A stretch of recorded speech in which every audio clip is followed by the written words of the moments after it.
Congratulations, sir. I think you've outdone yourself on this one. And I think it must be fun for a director to be able to revisit some things.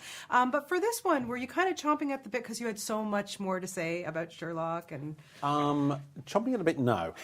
I was enthusiastic, right, but with some reticence because it's nevertheless a significant challenge, right?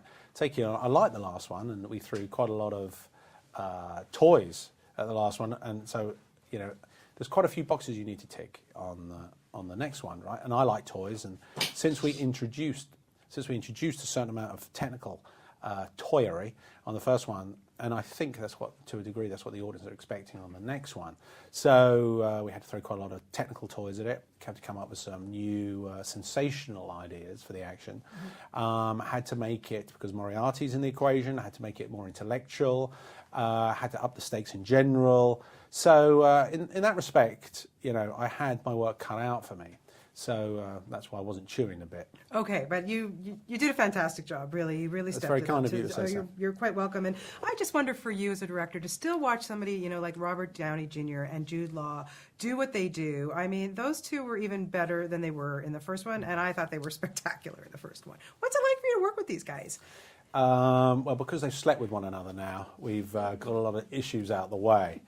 No, their relationship is obviously fundamental, and it is the spine and arguably the skeleton of the entire narrative, right? So you care a great deal about those two, and they've sorted it out between themselves.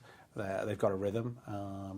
Neither of them are lazy. They're both creative, and my job really is to sort of harness that and to calm them down when they are about to put swap spit on certain occasions and take windy walks in the moonlight. So I've got to rear them back from that, but you want some of that. Yeah. So somehow I have to, these are kind of butch guys, but they need a feminine edge or vulnerable edge rather than a feminine edge.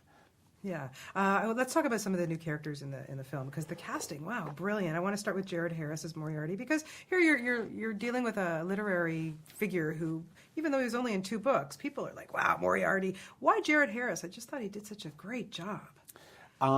Jared, because he didn't come with a great deal of baggage, right? So there was an advantage to that, and plus he's a very good actor, and he's also very smart. So he just seemed like I can't remember even how. Oh, I saw Mad Men. I thought he was very good at Mad Men, and he just sort of popped up on the radar, and I was mad for him from the off. Yeah, and okay, Noomi Rapace, like, wow. I mean, we have seen her. I was saying to her, I think she underestimates how many North American audiences know her because of her role in the Dragon Tattoo series, because she's brilliant. What did you see in her to think, wow, she was going to be great in this film? That. Well, explain it, because I just gave you the whole answer, and we need you to say it. I was enjoying you answering your own question. No, Noomi felt fresh, and she felt driven, and she's passionate and ambitious in all the right ways. So, she's a kind of tour de force in her own right. And as soon as I met her, I felt pretty confident that she'd be the right man for the job. Yeah, and she can kick some butt. Yeah, she's tight. I mean, she wants to slit people's throats more than she wants to kick people's butts. And underneath those gypsy skirts, there were sort of layers and layers of blades, which I don't know where she got them from. But every time, I was having a discussion with the actors about something to do with action, she says, "Well, maybe I should slit his throat. Maybe I should slit his throat." And if I didn't keep a close eye on her, she was slitting people's throats at any given opportunity. Good thing you got on well with her then. Well. Yeah, she would have been in trouble without a director. I agree. Everyone would have died on it. Wouldn't have been good. Wouldn't have been good. Stephen Fry, he was awesome. Yeah. Heavyweight intellectual, very capable. In another day or another movie, he would have been Sherlock or Moriarty. Intimidating until you take his clothes off. Well said. And even then, he's quite intimidating. Guy, what is it? When you step it up and you do these types of films, what ultimately challenges you? Because really, audiences are expecting so much. Do you have to think about that? And how... Yeah, you do. I can't spend too much time thinking about that. Otherwise, I'll be too intimidated to go to work.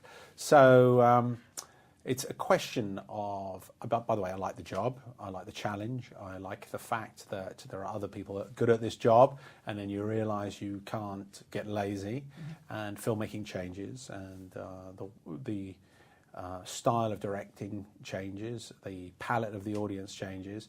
So it's an ongoing, it's a job that shifts. They're moving sands in this job, moving creative sands. And my job is really to try and either keep up with those or create new waves in sand waves. I'm getting into metaphors of waves and sand. I don't know how I got there, but you know what I mean. I totally know what you mean. You know, I've not missed one of your films. You really are truly one of my favorite filmmakers. And I want to ask you, what was the movie? You said that at the beginning. I would have. But you should have remembered from the last few times I've spoken to you, my friend. But no, seriously, I just wanted to know, what was the movie that you saw, or something that struck you that made you want to be the filmmaker that you are today? I've got a rather cliched answer. It's a boring answer, but I've been saying it for years, and I can't help it. It's pertinent to this because I was probably 8 or 6 or something like that when I saw Butch Cassidy and the Sundance Kid with my mum, and I remember my mum thinking my mum liked it, and I was thinking, well, how can she like it? Because I like it. And it was this kind of quasi-Western bromance, tough but witty, didn't take itself too seriously, but wasn't smug in the slightest. The guy's like, the greatest conspiracy of actors that I can remember. And I found that very influential. No small part. That's influenced the way these two old queens behaved toward one another. Absolutely. So what are you going to give us next? There's been so much chatter about a rock and roll sequel. Are we going to see that? I'd love to do a rock and roll sequel. I just want to make lots of money. So we have to find out who's going to pay me the most, and then we'll work from there. That sounds good. That sounds good. And you've That's made not strictly true. I understand. But you also have a production company that you've formed with Lionel Wigram, who, of course, you've worked on Sherlock's. What are we going to see from that? Yeah, I mean, Lionel and I are of a similar age, I speak for the youth in us. Lionel and I are very keen to work. We've made enough movies to feel as though we're a period in our career that we're clear about what it is that we want. And we have... we're kind of driven at this stage. We work together on a couple of movies now, and we've got a few more in the pipeline. Exactly which one manifests first, I'm not sure, but I'm excited by it. I like having a partner. I like having a partner that we are looking in the same direction. We're very keen about what it is we're very sure about what it is that we want to do at present. Of course, that may change, but no, I feel a great deal of enthusiasm about that, and it's good to have a partner in this game, I think. Absolutely. Well, keep up the great work. You've done such a good one, and I hope we see a number 3. You really left us with... Tell you what, let me say something about Joel, because Joel, I haven't said anything about Joel, and it'd be nice to say something about Joel. And this is something to do with Warner Brothers? Go ahead. Yes, okay. Yes, go ahead. Oh, yeah, so it's great to have partners. Joel Silver's been a fantastic producer on this one. He has done nothing other than... bring the team together and focus the team. And he really has, sometimes you wonder what producers are there for, and sometimes it's very conspicuous as to why they're there. But Susan and Joel, obviously Lionel, but Joel really was a sort of powerhouse of enthusiasm, and he did a great job at sort of bringing us all together on this one. Well, he's a man you want to stick with, that's for sure. Yeah, you've done a great job again. Thank you so much, and always a pleasure to talk to you guys. Thank you very much indeed. Thank you. It was very kind of you to say all those things.